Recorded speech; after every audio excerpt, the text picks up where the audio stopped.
Queridos amigos, soy Sergio Pi y hoy voy a grabar un vídeo exclusivamente de economía. Y así va a ser también en los próximos meses. Grabaré vídeos de economía y os voy a explicar un poquito la razón. Bueno, primero, yo soy economista, licenciado en Ciencias Económicas, hice la especialidad de Teoría Económica y he leído mucho acerca de ciclos económicos y de ciclos bursátiles. No soy un experto en productos financieros, pero sí se puede decir que sé bastante de lo que son los ciclos y cómo funcionan, y del funcionamiento general de las economías, y también de la interrelación que hay entre la economía y la bolsa. Entonces, bueno, todo esto lo voy a poner a disposición de vosotros porque hasta ahora la verdad es que lo he trabajado con alumnos particulares, con clientes particulares que me han hecho preguntas, alguno incluso le estoy recomendando determinados fondos de inversión, pero no lo había expresado nunca a través de vídeos. Entonces todo mi bagaje económico, aparte de mi bagaje como terapeuta, que es el que había sacado hasta ahora en vídeos, pues todo mi bagaje económico lo voy a poner a disposición de vosotros a través de vídeos en los que voy a hablar de perspectivas económicas, de por qué están funcionando las cosas, por qué los ciclos económicos son de esta manera o no lo son, que creo que puede ser interesante para vosotros. En estos vídeos voy a procurar ser lo más pedagógico posible. Quiere decir que si elevo el nivel de lenguaje o no me entendéis en algo, me gustaría mucho que me dierais feedbacks de todo esto. Porque a través de eso yo bajo el nivel de lenguaje y hago que los conceptos económicos sean sencillos. Los economistas nos ponemos a hablar, subimos el nivel de lenguaje y la fastidiamos porque no nos entiende nadie. Entonces, precisamente los vídeos yo los hago para la gente, que sean pedagógicos, sencillos, que sirvan para entendernos. Bueno, vamos a hablar un poquito de la situación económica actual, de dónde venimos, a dónde vamos, por qué, etcétera, etcétera. Vamos a ver, todos sabemos que la pandemia ha marcado mucho el devenir de la economía. Cuando se produjo la pandemia en marzo del año 2020, lo que se produjo es una bajada en las cifras económicas terrible, que eso se vio incluso hasta que los barriles de petróleo los vendían a un valor negativo. Y esto ya lo explicaremos algún día en algún otro vídeo, pero ¿se puede vender algo a un valor negativo? Pues sí, si en un momento dado los precios bajan.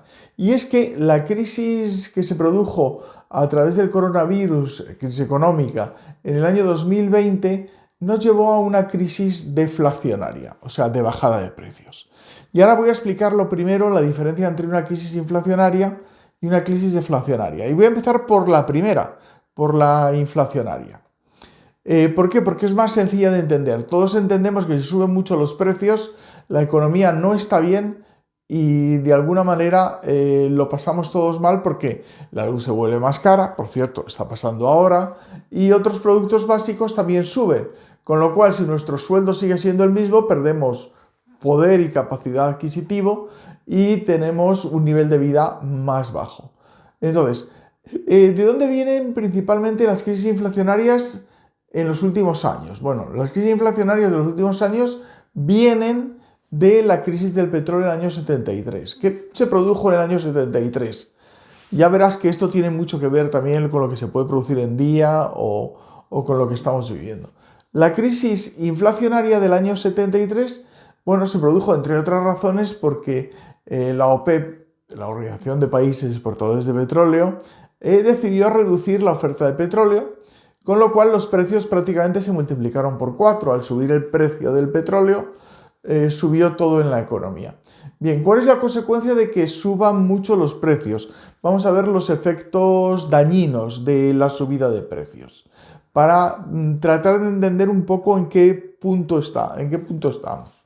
Entonces, si suben mucho los precios, como se produjeron a través de la crisis del 73 en los años 80, pues fíjate, si suben un 15%, que llegaron a subir, y en algunos países un 100, un 200, un 500, ahora iré a por ello, si suben mucho los precios, eso quiere decir que si tú tienes el mismo salario o te lo suben un poquito, pues tienes un poder de compra pues muchísimo más bajo, claro, evidentemente. Y además no solo esto, sino que algo tan importante como los créditos para poner en marcha negocios se vuelven carísimos. Si los precios están en un 15, por ejemplo, que es una cifra más o menos que llegó en España y en otros países, pues quiere decir que el precio del dinero, el precio a través del cual los bancos te dan el dinero, está más caro que ese 15, porque los bancos tienen que ganar, evidentemente. Y entonces, si el tipo de interés, que es el precio del dinero, el precio a través del cual tú recibes un crédito, se va al 18, se va al 20, pues es carísimo la financiación de las grandes empresas, de las pequeñas empresas, de los particulares. Se vuelve muy caro financiarte. Se vuelve muy caro financiarte. La rentabilidad, si el tipo de interés está en el 20%, la rentabilidad del negocio tendría que ser de mayor de un 20%, que es muchísimo. Por eso se dice, y es muy importante, que los precios tienen que estar controlados. Una economía que funcione bien tiene que tener los precios más o menos a un 2, un 3%. Eso es una economía que funciona bien.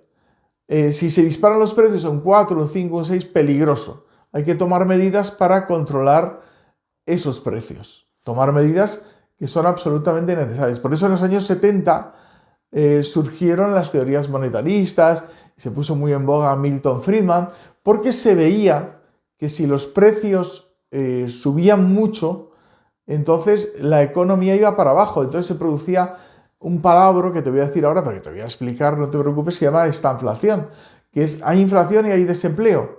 O sea, de repente los precios están subiendo, pero no porque la economía vaya mejor y se esté acelerando, sino porque los precios se han desbocado, como pasó en los años 70. Con lo cual, todo se ve perjudicado. Bien. Entonces, ese es un tipo de crisis que es muy perjudicial, la de la subida de precios. Ahora están subiendo, pero están más controlados de lo que parece, por lo menos en Europa. En Estados Unidos no tanto. Y ahora iré un poquito a ello. Pero quiero explicarte otro tipo de crisis que es en el que hemos estado, aunque no nos hemos enterado mucho. Bien, cuando se produjo la crisis del coronavirus, se produjo un efecto deflacionario. Antes te he hablado de los barriles de petróleo. ¿Deflación qué es? Bajada de precios. Claro, alguno que no sepa mucho puede decir, joder, bajada de precios, qué bien, los precios bajan, pues todo magnífico. Pero tú fíjate que la crisis deflacionaria es mucho más perjudicial que la inflacionaria. Te voy a poner el ejemplo de la crisis del 29. En el año 29 se produjo la mayor crisis que se ha producido en 2 siglos en la economía mundial. Y se produjo un nivel de desempleo altísimo. Y era con bajada de precios. ¿Qué ocurrió? Bueno, las claves del crack bursátil no es hoy día para explicarlas, pero sí las claves de lo que se produjo con la bajada de precios para que entiendas la situación de hoy en día. Vamos a ver. Los precios, imagínate que bajan un 10%. La economía se colapsa. ¿Por qué? Porque quien tiene dinero no tiene ningún interés en invertirlo, porque cada año va ganando un 10% de poder de compra. Si los precios bajan un 10% y tú tienes 1.000 pesetas, con esas 1.000 pesetas, cada día, o 1.000 euros, con esos 1.000 euros, cada día vas a poder comprar más alimentos, más servicios, más bienes de todo tipo, etcétera, etcétera. Entonces, ¿cuál es la tendencia de la economía? A que el dinero no se mueve, a que el dinero se anquilosa, a que el dinero se queda muy parado. Con lo cual es algo tremendamente terrible. Te explico un poquitín, pero para que entiendas la situación actual, no pretender dar una clase de economía. Cuando se produjo la crisis del 29, ¿por qué se produjo? Bueno, veníamos en un funcionamiento de 150 años con unas teorías liberales, clásicas, a través de Adam Smith, que había escrito el libro de la riqueza de las naciones y tal. Y entonces, estas teorías decían que la economía, aunque había ciclos bursátiles y ciclos económicos, la economía, cuando llegaba a la parte de abajo del ciclo, volvía a subir, y cuando llegaba a la parte de arriba, bajaba, etcétera, etcétera. O sea, la economía se regeneraba por sí mismo. La crisis del 29, deflacionaria, bajada de precios, nos demostró que no funcionan así las cosas, que cuando hay bajada de precios y se produce un colapso, la economía por sí misma no puede volver a funcionar. Claro, ahí hubo 2 figuras muy importantes en los años 30, que fueron el propio presidente Roosevelt, con su New Deal, bueno, una política expansiva, Y bueno, en realidad John Maynard Keynes, que es el gran economista de los años 30, y yo diría que del siglo XX, aunque esto lo discuten por supuesto los monetaristas, no voy a entrar ahí ahora, pero ¿qué trajo John Maynard Keynes? La idea de que el Estado en momentos de crisis muy profunda deflacionaria tiene que intervenir en la economía y tiene que inyectar dinero en la economía y tiene que gastar para que la economía otra vez empiece a actuar. Salgamos de una deflación a una inflación sana y a un funcionamiento económico de multiplicación, de crecimiento del PIB, que es la producción nacional. PIB, cuando se oye ese palabra, ¿qué quiere decir PIB? Producto Interior Bruto, producción nacional. Otro día entraremos en qué está compuesto el PIB, pero hoy simplemente quédate con que la producción de un país crece en la medida en que crece este PIB, que crece la producción nacional. Bien, entonces, ¿se logró salir de la crisis deflacionaria? Se logró salir, pero costó mucho. Hay libros como Las uvas de la ira y otros que muestran cómo se vivió en Estados Unidos, que fue terrible la situación económica. Una situación de penuria, de hambres, de calamidades que no se vivieron tanto en la crisis del petróleo de subida de precios. Entonces, ahora lo conecto con lo actual, que sé que es lo que a ti te interesa, pero tenía que dar un poquito toda esta explicación. ¿Qué se produjo el año pasado? O sea, en el año 2020, cuando se produjo todo el tema de la pandemia. Bueno, pues los precios empezaron a bajar de manera escandalosa. Claro, los economistas ya habían tomado nota y ya sabían que si entrábamos en una crisis deflacionaria, esto se iba a colapsar y la economía se podía anquilosar durante mucho tiempo. Perdona que utilice esta palabra de anquilosar, pero yo creo que refleja mucho la situación de la deflación. Todo se queda paralizado, diríamos, por las razones que te he explicado antes. Entonces, los economistas tomaron nota. ¿Qué hicieron? ¿Qué hicieron la Reserva Federal en Estados Unidos, el Banco Central Europeo en Europa? Pues hicieron una política monetaria expansiva. ¿Podríamos decir keynesiana? Bueno, vamos a decir expansiva. Muchos economistas dirían que no era keynesiana, etc. Ahora no vamos a entrar en eso. Una política expansiva para que la economía no se paralizara. Y entonces comenzaron a invertir, se permitió al Estado que invirtiera más, las reglas fiscales se paralizaron en Europa y en Estados Unidos la Reserva Federal comenzó a comprar deuda y otro tipo de elementos que hoy no voy a explicar, pero que sirvieron para poner en marcha la economía. Tanto en Estados Unidos a través de la Reserva Federal como en Europa a través del Banco Central Europeo. Porque son los dos organismos, en Europa el Banco Central Europeo y en Estados Unidos la Reserva Federal, que se ocupan de una parte de la economía que es la política monetaria, la que tiene que ver con el dinero, que marca muchísimo, muchísimo lo que ocurre con la economía. El objetivo de esta política monetaria, te lo explico muy brevemente, es que los precios estén controlados. Una subida de precios de un 2-3% anual quiere decir que la economía está creciendo y que los precios están controlados. Vamos bien. Si los precios se disparan, años 70 y 80, la economía se colapsa de una manera que ya he explicado, y si los precios bajan, la economía se colapsa de otra. Entonces, ¿lo hicieron bien? Bajo mi punto de vista, sí.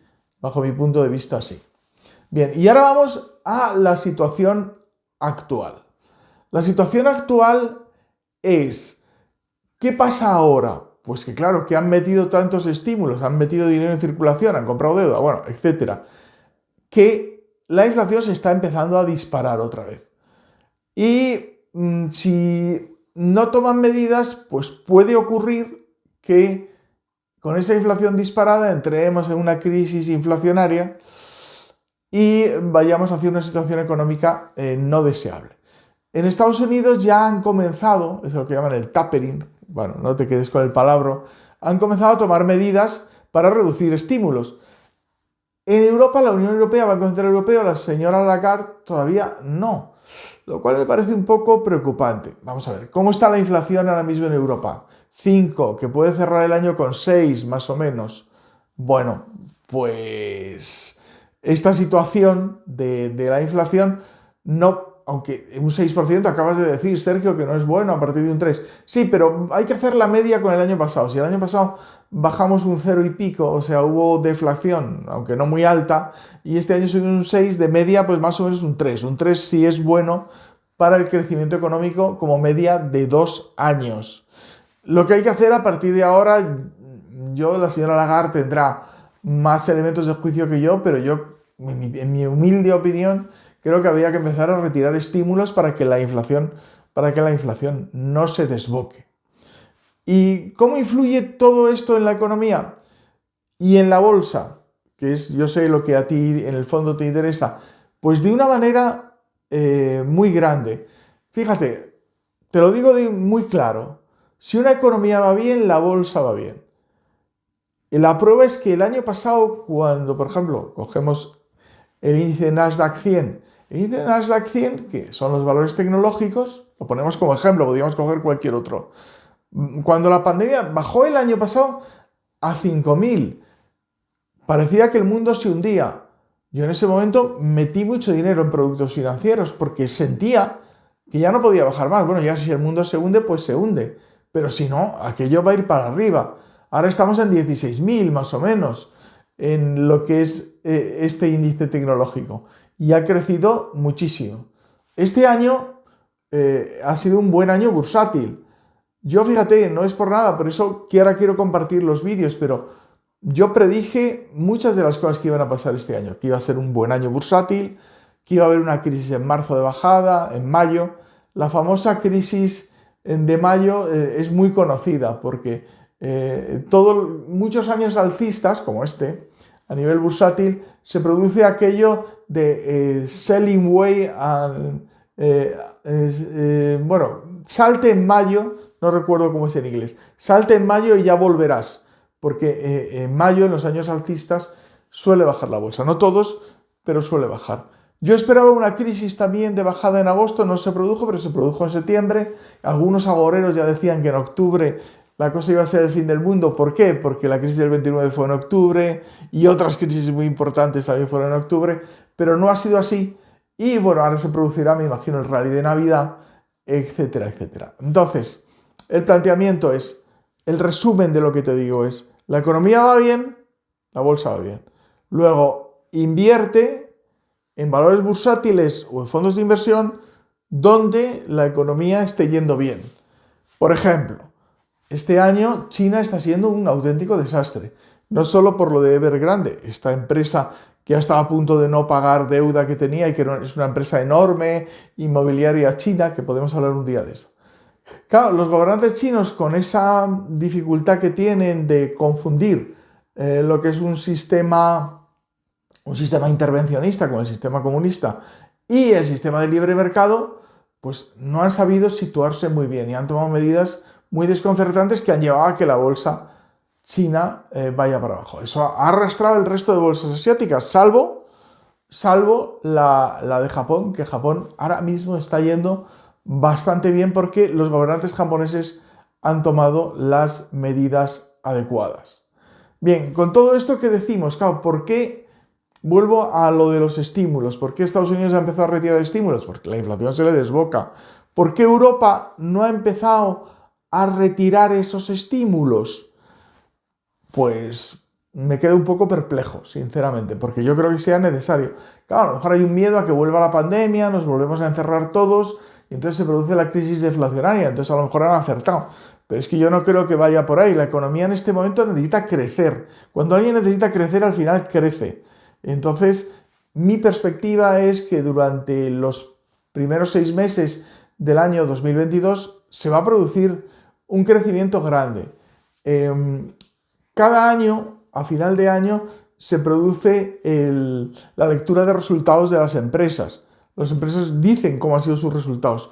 Y este año han sido muy positivos, a pesar de cómo ha ido funcionando y los vaivenes que vamos viviendo, pero es que las crisis forman parte del crecimiento y este ha sido un buen año económico y un buen año bursátil en general. Ya he dicho algunos sitios donde no ha habido, lo de China, que ha arrastrado a otras bolsas asiáticas, ha permitido que valores muy buenos de otras bolsas no subieran lo lo que tenían que haber subido, etcétera, etcétera. Pero bueno, ha sido un año globalmente bueno desde el punto de vista económico y bursátil. Yo sinceramente creo que no hay motivos para que eso cambie, salvo que la inflación se desboque. Por eso ya la Reserva Federal de Estados Unidos, que como hemos dicho es la que se ocupa del tema del dinero, de la creación de dinero, etcétera, etcétera, en Estados Unidos, la Reserva Federal ya ha tomado medidas y está con el tema del tapering, o sea, reduciendo estímulos. En Europa todavía no. Bueno, ya esto ya lo hemos explicado. Y luego quiero explicar, alguna vez a alguno de mis alumnos me ha preguntado, alguno de mis clientes, dice, bueno, y con el tema del dinero, si los bancos centrales pueden emitir dinero, ¿por qué no emiten más dinero? Y esto es lo último que voy a explicar en este vídeo. Mira, yo te explico. La emisión de dinero tiene que ir acompañada a la creación de riqueza. Si hay una riqueza determinada y de repente un mal gobernante decide emitir el doble de dinero, ese dinero valdrá la mitad. Ponte a pensarlo. Riqueza, emitimos el doble de dinero, ese dinero vale la mitad. Entonces quiere decir que los precios suben. Cuando el dinero vale menos, los precios suben. Esta tentación la han tenido algunos países latinoamericanos y la inflación se ha ido al 1000, al 2000, al 200, al 300. Algunos países latinoamericanos incluso tuvieron que cambiar de moneda y dolarizarse. Entonces, ¿qué quiere decir? Coger el dólar como moneda de referencia. Entonces, hay que explicar con mucha claridad que no se puede jugar con las cosas de comer, que es la economía, y que hay que hacer las cosas bien. Entonces, si haces las cosas bien, al final tienes un resultado. Y si las haces mal, al final no lo tienes.